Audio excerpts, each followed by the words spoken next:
Welcome to Office Hours. My name is Caroline Gohn. I'm one of the co-founders and the CEO of Levo League, which seeks to elevate women in their professional paths. And I'm here with none other than Warren Buffett, live from Omaha, Nebraska.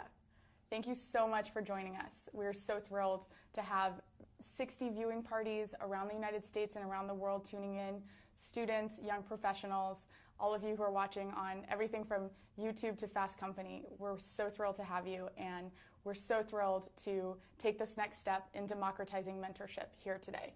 It's really incredible what we can do with technology. The fact that we're having this conversation, we're going to be interacting with you. I have your questions in the live Twitter stream on my iPad from Omaha, and we will be listening to what you want to hear Mr. Buffett talk about. We will be interacting here today, and we'll be engaging the conversation on Twitter at #OfficeHours and #WarrenBuffett.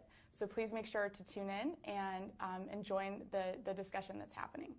It is such an honor to be here with Warren today. He, as you know, is one of the best known investors and entrepreneurs of our time.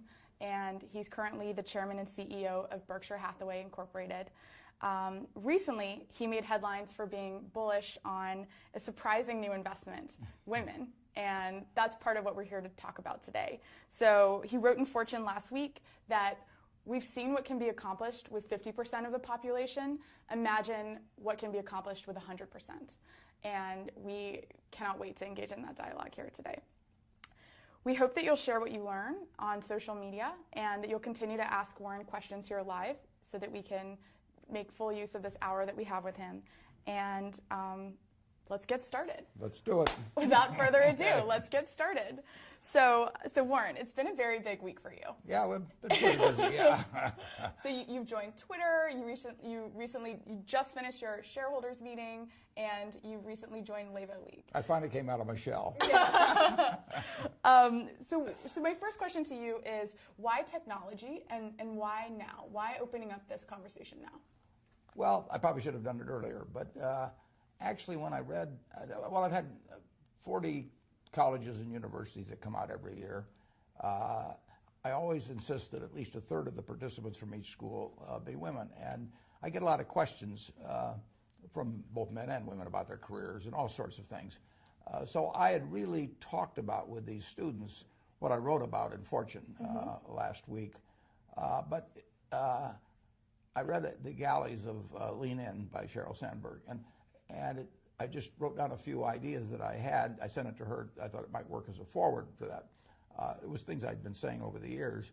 It didn't work as a forward there, but I decided that it really was time to speak out on this. So I sent it into Fortune, and they ran it. And then the social network type stuff, which I'm back in the 19th century normally, but it was a means of getting it more broadly distributed, and it seems to work very well. Absolutely, and we're thrilled that you're on Twitter and joining Levo. So yeah, the 20th century isn't so bad. Maybe I'll get to the 21st one of these days. I mean, before we get into these questions, you've really experienced over the course of your lifetime such a transition from, women having one specific role in society and even technology having one specific role in society to where we are today. Do you want to just paint a picture, give a little bit of color to what the world was like when you were growing up and what it's like today and some of the things that you've seen change? Yeah, it's really true, Caroline. I was born in 1930. I had an older sister, Doris, a few years older, a younger sister, Bertie, a couple years younger. And they're absolutely as smart as I am, probably a little smarter, and much more personable. They got along better in the world and all of that. Our parents, loved us all equally. They never told my sisters, you can't do this or you can't do that, verbally. But every message they got from society, from their teachers in every way, was that their job was to marry well, and if they insisted on working, that they could be a secretary or a nurse or a teacher. And essentially they were telling me, again silently in many ways, that the sky was the limit. So we would go to school and we'd get similar grades. They would be very popular. I mean, they had everything going for them, except for the fact that they were women. Right. And here in 1776, we said, these truths are self-evident, that all men are created equal. Well, they must have had their fingers crossed because, you know, the Constitution came out. It was drafted 11 years later, and it used a whole bunch of male pronouns in Article 2 describing the presidency. And we went for decade after decade after decade not using women. And imagine if we'd said that all the males under 5'10" could only work in 3 occupations. It would be crazy, wouldn't it? Right. But it's just as nutty, in my view, to say half the population because of their female. I mean, the talent is there, but society just said, you know, if you want to be a teacher, fine. If you want to be a nurse, fine. If you want to be a secretary, fine, but forget everything else. Mm-hmm. So I have seen that change in my lifetime, although change was slow. I mean, we had the 19th Amendment passed in 1920, and as I point out in my article, the next 33 appointments to the Supreme Court were men, and the odds of that being by chance were 8 billion to 1. I mean, so now part of that was just inertia. Part of it was that attitudes dropped slowly, but part of it was that men liked it the way it was. But it has changed a lot for the better. There's still important ways to go. But my business class at Columbia in 1951 had 1 woman in it, you know, and I mean, it was a joke. That's changing. But I also said I've seen this with males too, but I've seen very, very bright women. I used the example of Katharine Graham, who was outstanding. While she was CEO of the Washington Post, the stock went up 40 for 1. She won a Pulitzer Prize. But she'd been told by her mother, she'd been told by her husband, she'd been told by lots of people that women weren't as good as men in business. It was nonsense. And I kept telling her, you know, quit looking at that funhouse mirror. You know, here's a real mirror. You're something. And as smart as she was, as high grade as she was, you know, as famous as she became, right to her dying day, you know, she had that little voice inside her that kept repeating what her mother told her a long time ago. So everybody should get a chance to live up to their potential. And women should not hold themselves back, and nobody should hold them back. And that's my message. I love that. And it's so interesting because we recently had an office hours with Sheryl Sandberg, as you know. And one of the things that she talked about was this little voice that you're referring to. Yeah. And the fact that for whatever reason, women in particular grow up with this voice, and you can call it guilt, you can call it self-doubt, you can call it whatever you want, but it exists and it doesn't really go away. But I think having these conversations about the fact that it is a distortion of reality, it is part of what contributes to the funhouse mirror, that can at least help us understand that it's societally created and that it's something that we don't have to just accept. Yeah, everybody, I mean, the potential of humans is we haven't come close to scratching it even, you know, and look what's happened since 1776, most of the time using half our talent. I mean, just imagine what's going to happen when we, you know, go full blast with 100%. And you know, it's incumbent on everybody to try and help people, particularly if you're in a boss's type position, to help the people achieve their potential. And women have every bit the potential men do. Can you talk a little bit more about what, so your call to action is extremely powerful, especially given your role as a male leader. Can you talk a little bit more about how 2 types of men can really engage in supporting women in this transition? The first type of male is the leader, right? The CEO of a company, the entrepreneur, the person making hiring decisions, the person making board decisions, and the person making any sort of personnel related decision. And the second group I'd be really interested in hearing your thoughts on.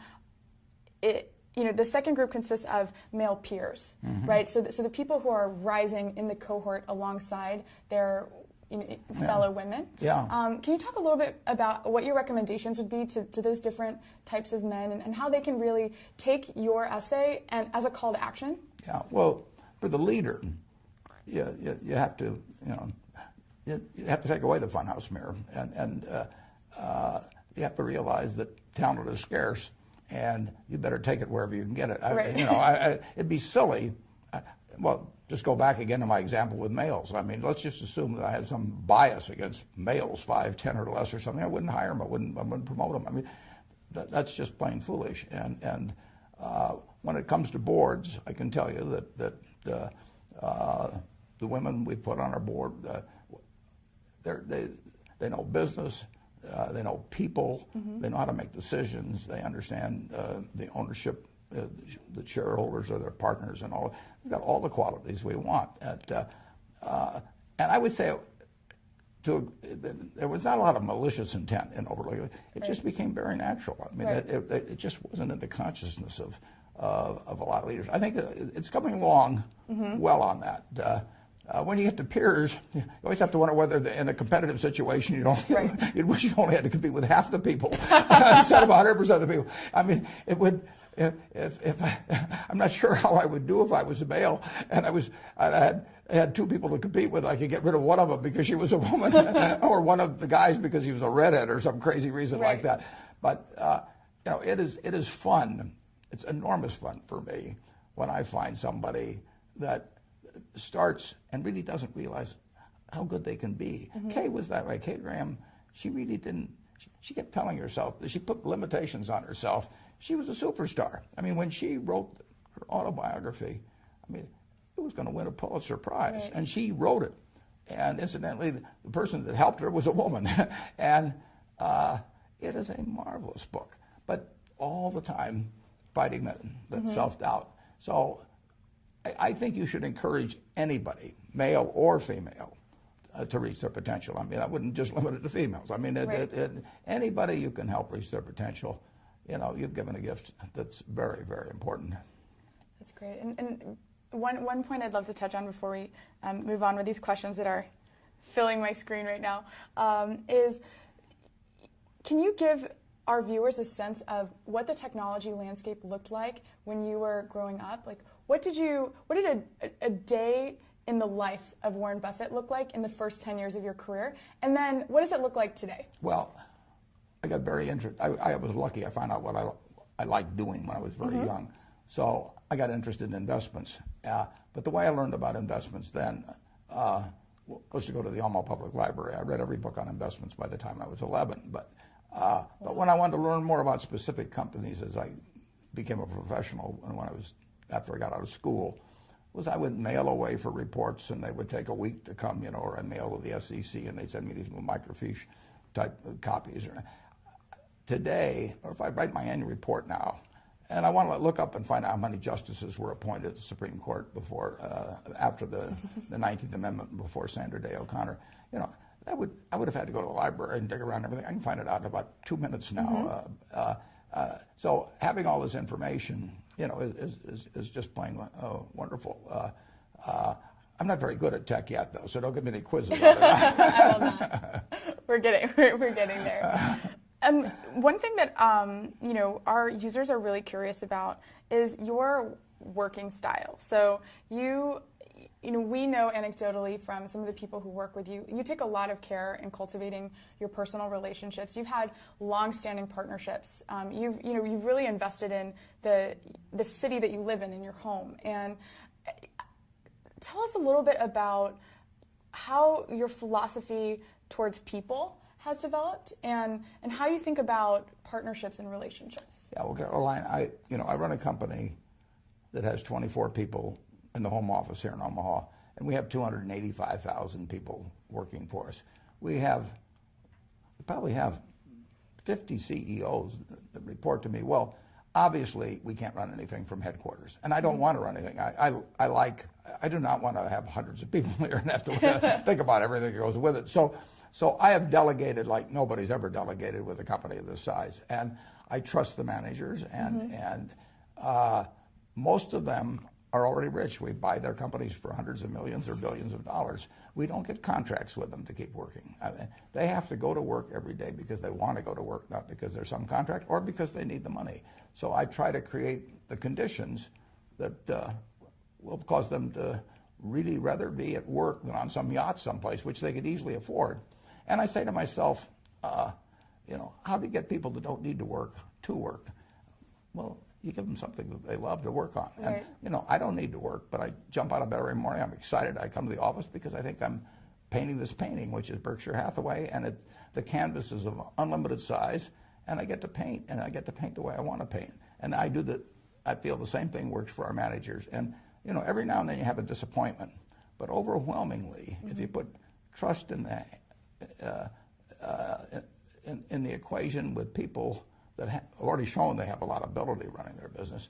And it's real trust, and they don't report to committees at headquarters or do anything like that. We've never had a committee meeting. We don't have any committees. So how could we have one? And overwhelmingly, those people do a good job, and then they deserve appreciation when they do it. I like applause, and if I like applause, I'm sure they like applause. And what they really like is intelligent applause from a real critic, and they get that one. They get that from me. And in terms of people working with, my partner is a fellow named Charlie Munger in Los Angeles. We started working together 54 years ago. Wow. We are very strong-minded. We often disagree. We have never in our lives had an argument with each other, and we never will. It just doesn't happen. I mean, he's a wonderful partner. He always gives me credit for more than I'm doing. And if he has an idea and it's a good one, he says it's my idea, and if it's a bad one, he says it was his idea. He's just a perfect partner, and totally. I mean, we challenge each other and all of that, but it's a lot more fun accomplishing things in life with a partner, frankly, than by yourself. Mm-hmm. And that gets to the whole context of community building. And one of the big messages that we really advocate for at Levo is the importance of creating a community around you of mentors and of peers who help you succeed, help you along that path. Mm-hmm.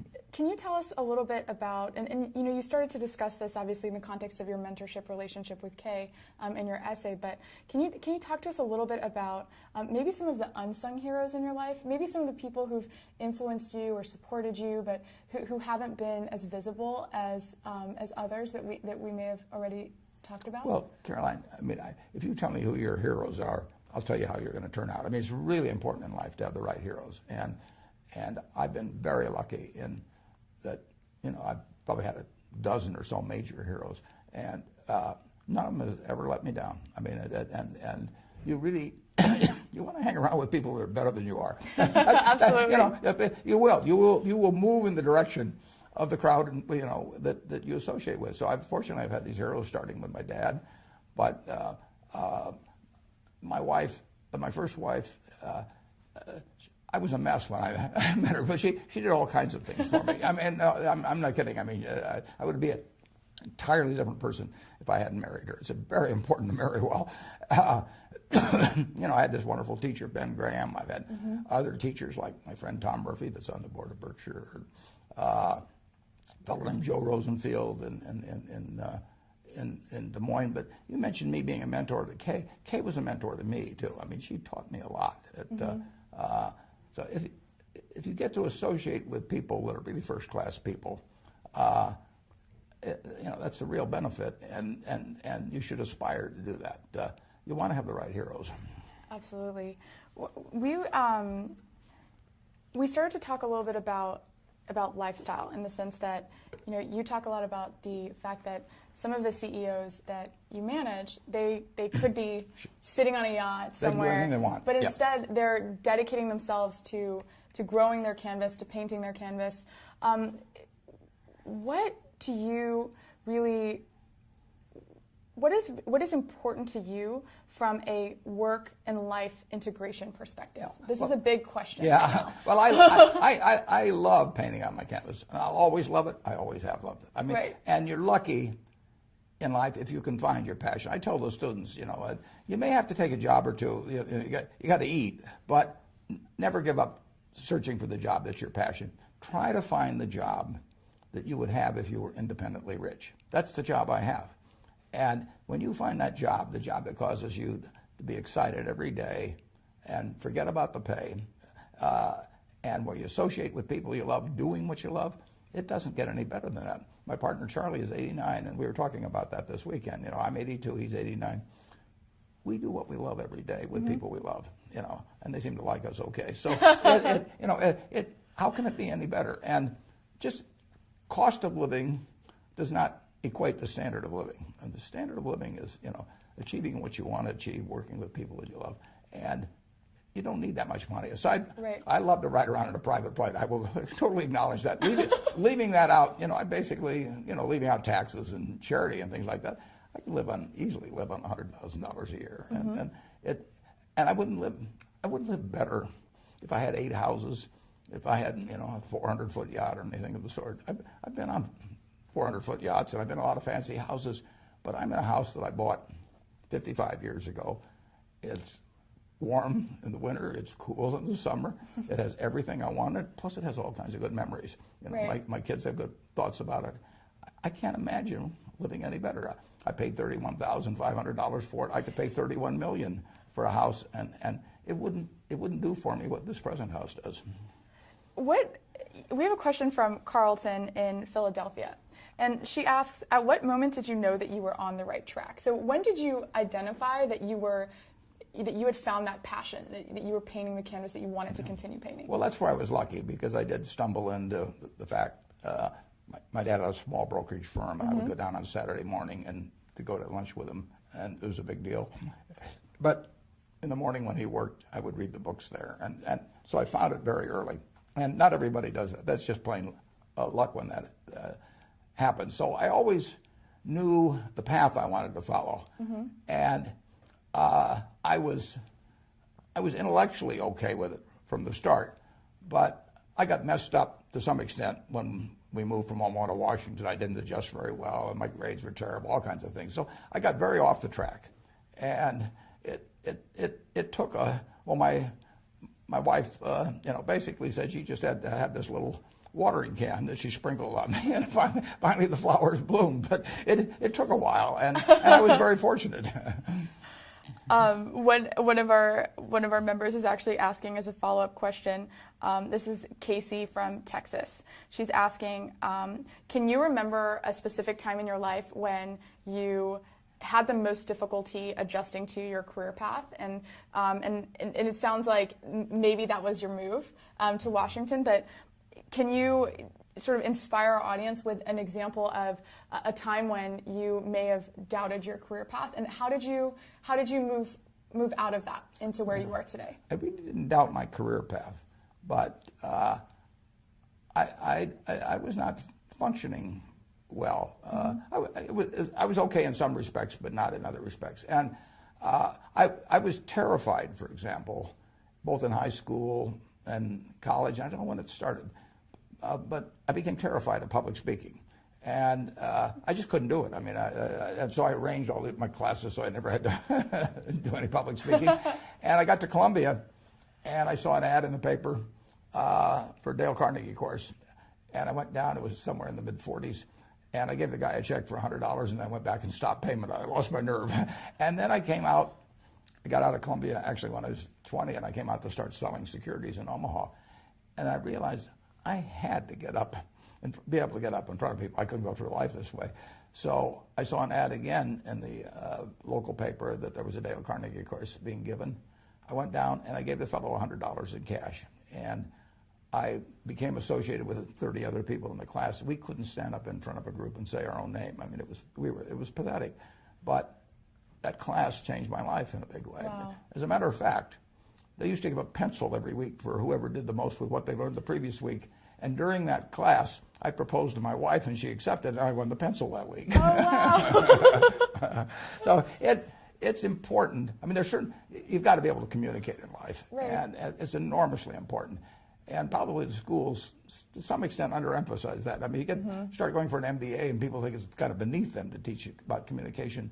But if you can't communicate, if you can't talk to other people and get across your ideas or write, you're giving up your potential. And anybody that's got a career potential of X, I guarantee it'll be 150% of X if they really learn how to communicate well. So that was a big part of really succeeding in my career.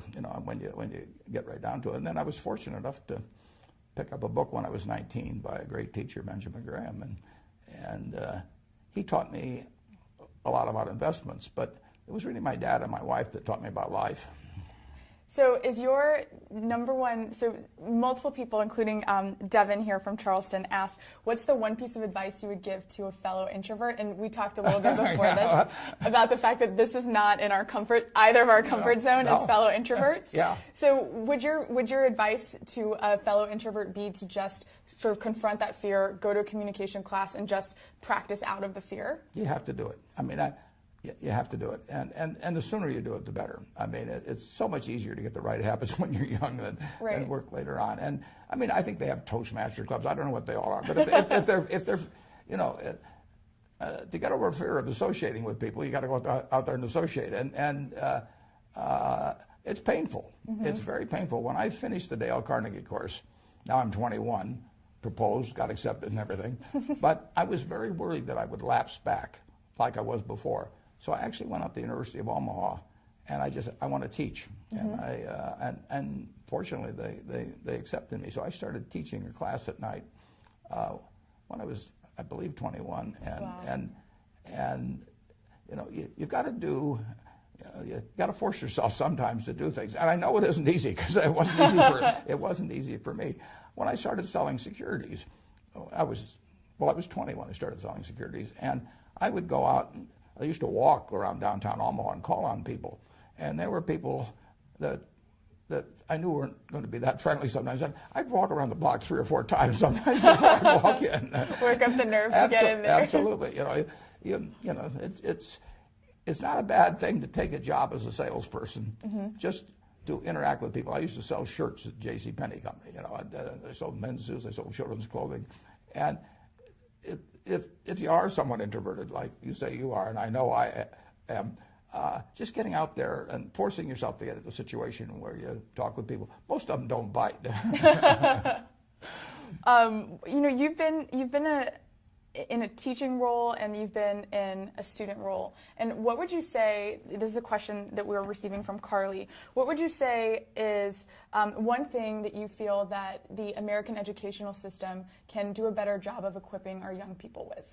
Well, the job of teachers is to enable the students to reach their potential. Mm-hmm. And you know, a great teacher, I've got a program that, I don't know now, for 25 years, we give awards to students that are nominated as great teachers, 15 of them every year. I mean, a great teacher, it's a gift, you know. And in A Man for All Seasons, somebody comes to Sir Thomas More and says, "What should I do?" And he said, "You should become a teacher." And the young man says, "Why?"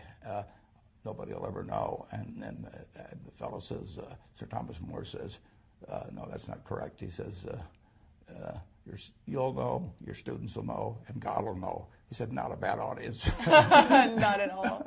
Actually, Danielle from Canton, Ohio is asking, what are you currently reading? What's on your book stand right now? Well, my book stand has about 100 books piled up. I love to read. I don't read as fast as I used to, but I've always loved to read. And I like to read biographies. I just read the book, The Patriarch, about Joe Kennedy, for example. Mm-hmm. I love reading biographies.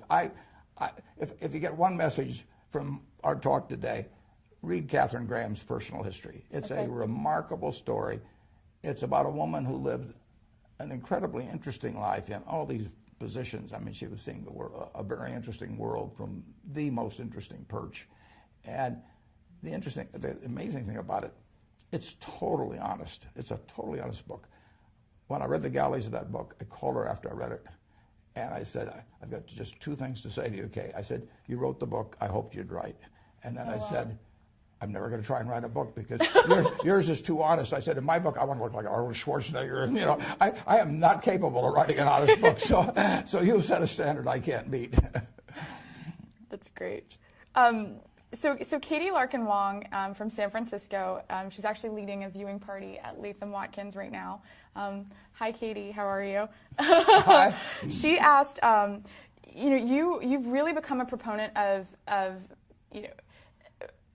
female to male and male to female mentorship, and you shared the story about Kay that you wrote about so eloquently and so compassionately. And what advice would you give to young women who are seeking male mentors? And what advice would you give to men who are in positions where they would like to help young women succeed as mentees? Yeah, well, I never really thought. I mean, these relationships all just evolved. I mean, I didn't set out to become a mentor to anybody, but I have plenty, that helped me. It's amazing. I didn't realize this when I was in school, but it's really amazing how the person that really wants to do a terrific job, and arrives a little early and does a little extra work, they just jump out. There aren't that many. So you will be perceived as exceptional and as a worthy, person for a superior to spend some extra time with, if you just do something extra all the time. Right. And don't be 5 minutes late, be 5 minutes early. All of this Ben Franklin stuff, it seems very elementary. Right. But it's true. It's true. I mean, I notice, I hired a young woman 3 years ago. We have practically no hire. We don't hire at Berkshire. I mean, it's very rare. And she had just jumped out at me to some extent. She ran something called Smart Women's Securities with another woman. And she clearly, she had the stuff. And at first I couldn't even figure out a job for her. And then she actually came from a farm in Kansas, so she started bringing me corn and tomatoes. She knew I liked to eat corn. So bring your mentor snacks. You got to in a very nice way sort of push yourself a little bit forward and make it clear that you're worth spending some time with. I mean, who should you spend your time with? You want to spend it with somebody that's going to get something out of it, and you want to enjoy it. So there are ways to get your hand up, and I think actually Cheryl writes the book. I mean, and actually Tracy told me that she went to Harvard Business School, and the women just didn't raise their hand as often as the men. I raised my hand all the time, when I didn't even deserve to. And you want to get over the idea, as I wrote in the article, the males, there's a lot of Wizard of Oz in us. I mean, you get behind the curtain and you find out that it isn't quite that imposing. Wow. What other, so Ari from Atlanta is asking, what other habits did you cultivate? So you're talking a little bit about this woman that you hired that really stood out to you and impressed you in her 20s, in her 30s. What other habits did you cultivate in your 20s and your 30s that you now see as being foundational to your success as a business person? Well, I knew a lot about what I do when I was 20. I mean, I really read a lot, and I aspired to learn everything that I could about the subject. So intellectually, I knew a lot. I did not know a lot about human behavior. I mean, that you can't learn really out of reading books, but it's very important to understand people. And I say to the students, just imagine you could buy, or you could be given 10% of the future earnings of one person that you know among everybody you know. Now, are you going to pick the person that's the smartest? Are you going to pick the person that can dance the best, or that can run the fastest, or anything like that? It's the right height. No, anything. No, no. Color. You're gonna pick the person that has the right habits, that is cheerful, generous, gives other people credit for what they do. And when you look at all of the qualities that you admire in other people, which would cause you to pick that person, say to yourself, which of those qualities can't I have myself? Because they are, you determine whether you have them. So just write them down on a piece of paper. Who is the person that you admire the most or like the best? Why do I like them? And just write down and then say, which of these can I do myself? And the truth is you can do them. And then also, if you really want to carry it to the next extreme, you pick the person you dislike the most. And why do you dislike that person? They're never fair about things, basically. They always claim more credit than they're due and everything. And write down those qualities and say, if you dislike that in some other person, why in the world would you want to have those yourself? So you just get rid of those. And it's a pretty simple thing to do. But you want to be the person that if you could pick your best friend, that you would have the same qualities. Wow. That's really, and I think that's a new approach to this concept of professional development that I'm sure our members are really enjoying right now. One question: you can't change your IQ. You can't change how high you can jump or all of those things. But if you look around the world at the people that succeed and the people that other people want to work with, the natural leaders, it isn't because they have the highest IQ or they can kick a football the furthest or anything like that. They're people that you want to work with. I mean, I've got a wonderful friend named Tom Murphy. I would do anything for him. You know, he's never going to ask me to do it, but I mean, I want to. But I want to do it. I mean, I want to do it. I mean, he's done so many things for me, and you know, he doesn't have to pay me to do it or anything of the sort. That's what you want to. You want to look for that, and you want to be that. Who is one person who you have met recently who's really impressed you, and what about them really stuck out to you?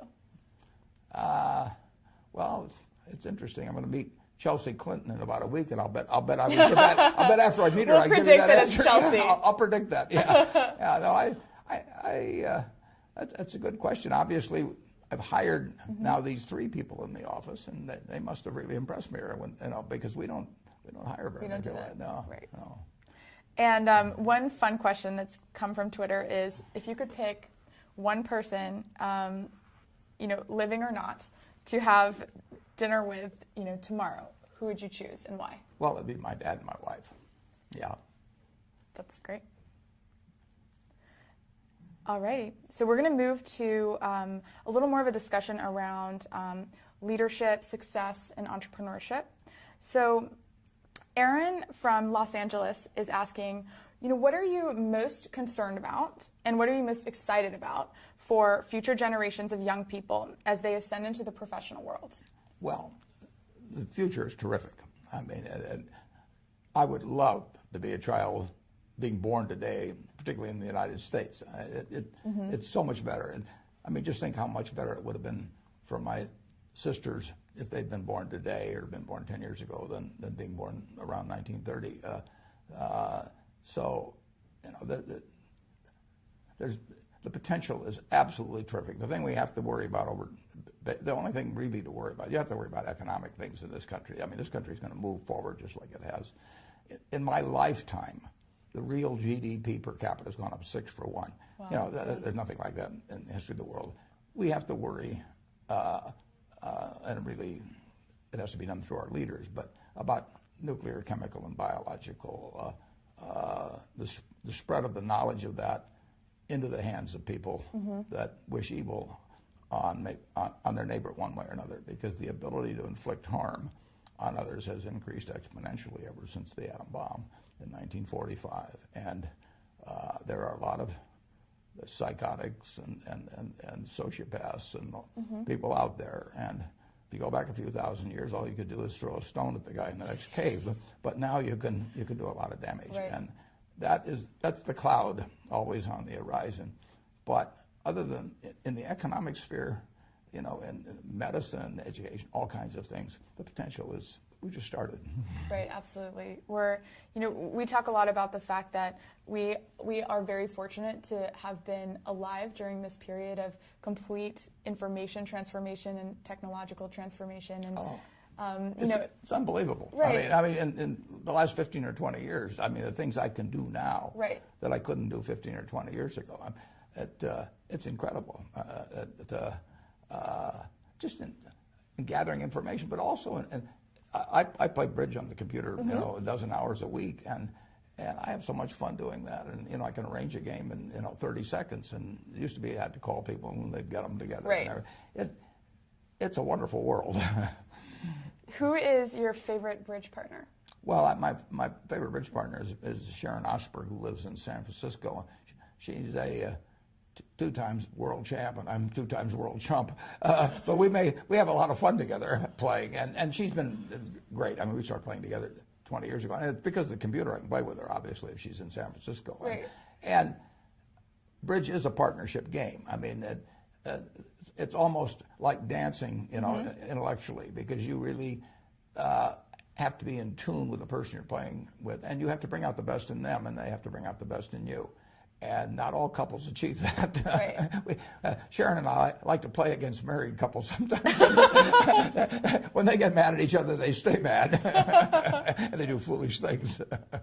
So my parents have been trying to convince me to learn bridge for about 25 years. So I am now officially converted. If Warren Buffett thinks that bridge is a valuable intellectual exercise and partnership exercise, done. I will now commit to playing bridge. You'll be good too. Thank you. And I will return to Omaha and challenge you. Good. Good. I'm not going to play you for money. You look tough. So what do you? So people are reacting so quickly. So Shocker from New York just asked, speaking of habits and speaking of games like bridge, what other daily habits do you have, and which ones do you find to be the most rewarding? Well, I am really a creature of habit, but I read at least 5 hours, probably 6 hours a day, and wow. I just like to read. Now, a lot of it ties in with the business I do, but I enjoy it. I wouldn't be doing it otherwise. I mean, if I'd rather be out on a yacht or out playing golf all the time, I'd do that. But I just love getting more information, and I like building Berkshire. It is my canvas. So I spend a lot of time doing that. I play some bridge. I talk to my friends, and I pretty much don't do anything I don't like to do. I'm very fortunate in that. I mean, I really don't have to do almost anything. I mean, right. I don't. I would not like to be president of certain organizations because there's so many obligatory duties, lots of speeches or something of that sort. And I am pretty much in command of my own time. And you can say, well, it's kind of a crazy way to spend it, but I have a lot of fun doing it. One question that we've received from Twitter is around the cultivation of time. Learning how to say no is equally important to learning how to say yes when managing your own time in your life. Absolutely. Can you help us understand how to cultivate that mindset of being comfortable saying no, being comfortable delegating? This is something that we found with our members is especially difficult for young women. It's tough. And we'd love to just hear your take on that, and maybe any advice you have to share about that. I met Bill Gates in 1991, and when I did it, we had a great time talking. He thought he was going to hate it, and I wasn't too keen on it either. And about 10 hours later, we were still talking. But what really got him was when I pulled out this little date book. I'm probably the only guy in the United States with one of these still. Oh, no, I have one over there. And I just flipped through it, and, there's practically nothing in it. And Bill was really impressed by that. And you've got to keep control of your time. And you won't keep control of your time unless you can say no. Mm-hmm. You can't let other people set your agenda in life. And, of course, I know I'm in a very fortunate position on that because and in another way, I'm not so fortunate because more people ask me for things. and they're usually friends, and they say, well, can't you just make this one talk or right. attend this one graduation or whatever it may be? You just have to develop the ability to say no and do it a few times. If a woman can't say no, she's in trouble, right? Right. And I mean, is this something that becomes easier over time, or how did you? I don't think it gets a lot easier. No, it's there's a few things that really just are uncomfortable enough. The thing I dislike the most, the only thing I really dislike in connection with my job, is if I have to fire somebody. I mean, that does not get easier for me as life has gone along. And saying no is not like firing people, but it's got a little bit of the same aspect to it. Right. It's not easy to say no, particularly to a friend. But I will have every day 3 or 4 or 5 requests to do something, and I can't do them all. But I'm not promising it gets easier. but just keep doing it. Right. Otherwise, other people will be running your life. I think so you referred to hiring and firing, and just kind of going back to some of the more important discussions that have to happen in the context of an effective business. Shannon, in particular, from Florida, is asking, what tips do you have on how to really negotiate your worth in the workplace? Whether it's negotiate your salary. We had Equal Pay Day recently, and that's something that we really worked to teach our members how to do. Like, what advice do you have? Well, that was one of the interesting things, because in Cheryl's book, she talked about when she went home and sort of was going to take the first offer someplace, and her husband told her, you're crazy to take the first offer. You ought to negotiate. I've actually had a little different experience in life. I wanted to go to work for my hero, Ben Graham, after I got out of school, and he said no, and I came out here and worked for a few years. In 1954, he said, Warren, next time you're in New York, I'd like to talk to you, and I sort of figured it was going to be a job opportunity. So I was there the next day, practically, and he said, yeah, we'd like you to come to work for us. I never asked the salary. I took the job. I mean, I knew he was going to be a fair person, and I did not know my salary until I got my first paycheck. We'd moved to New York with a baby and one on the way, and I'd gotten an apartment, and I found out what I was earning at the end of that time. I do very little negotiating with people, and they do little with me in terms of it. And Cheryl, said that, and maybe if I was a woman, it'd be different because they might be treating me unfairly. Right. But I don't think when you find who you want to work for and what you want to do, I don't really. I wouldn't believe in negotiating much. Although, like I say, if I was a woman, I thought I was getting paid considerably less than somebody else that was equal coming in. That would bother me a lot. I probably wouldn't even want to work there. I mean, I'd probably want to. If somebody's going to be unfair with you in salary, they're probably going to be unfair with you in 100 other ways. So I disagree a little with Cheryl on that. And one of we have about 10 minutes left, so I'm going to give you about two or three more questions from our audience here. Okay, great.